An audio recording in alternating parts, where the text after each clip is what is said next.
तो क्या ये मौत का संदेश था? हे इमेजिन करो, you are at walk one day and your entire town of 100 people sudden disappear without any single clue. जी हाँ, ऐसा पॉसिबल था उस इरा में। इस इरा में ऐसा पॉसिबल नहीं है, बट उस इरा में ऐसा पॉसिबल था।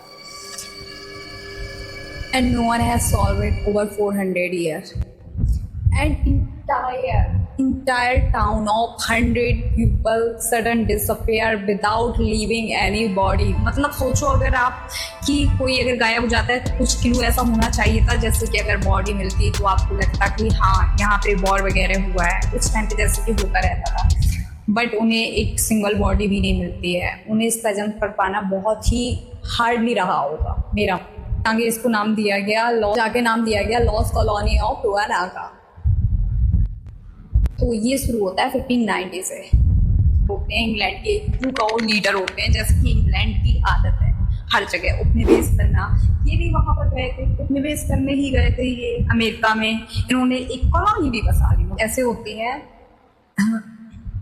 तो स्टोरी की शुरुआत कुछ ऐसे होती है कि 1585 में एक जॉन वाइट इस कॉलोनी के मेन जो फाउंडर होते हैं, उनका नाम होता है जॉन वाइट करके।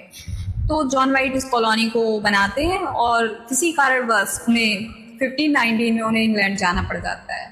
जब वो वापस आते हैं तो वही कंडीशन देखते हैं कि वहाँ पर कोई भी नहीं है। उनके ना तो फैमिली मेम्बर है, उनका जो मेन कोर फैमिली मेम्बर, उनकी इवन वाइफ, उनके चिल्ड्रन, इवन उनके फादर, तो घूमने लग जाते हैं आसपास चीज़ों को। काफ़ी इंटरेस्टिंग रहा होगा नहीं उस टाइम पे। आप कहीं से वापस आते हैं, आपका सिर वापस आता है, आप इमेजिन कीजिएगा पूरी कहानी में, और आप जहाँ पर रह रहे हैं वो लोग नहीं है। घर आपका उसी जगह है, उसी जगह है, बट वो लोग नहीं है, सारा खाली डला है। काफ़ी इंटरेस्टिंग रहा होगा।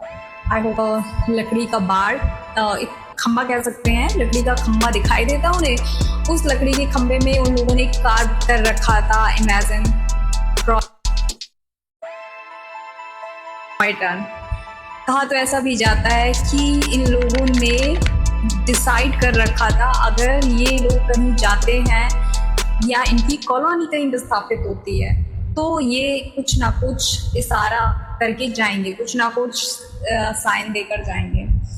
बट उस पर शब्द लिखा होता है क्रॉयटन शब्द लिखकर जाते हैं वो लोग। कहा तो ऐसा भी जाता है कि उन्होंने अपने आप को बचाने के लिए, हो सकता है कि लोकल जो ट्राइब्स हैं उनके साथ अपने आप को उनके साथ मिल गए हों या उनके साथ ही कहीं चले गए हों, विस्थापित हो गए हों। बट मुझे ऐसा लगता है अगर वो उनके साथ चले गए होते तो उन्हें साफ साफ लिख सकते थे। क्यों नहीं लिखा उन्होंने, मतलब ऐसे क्रॉयटन क्यों लिखा? और तो क्या ये मौत का संदेश था या किसी नई जिंदगी की ओर इशारा कर रहा था?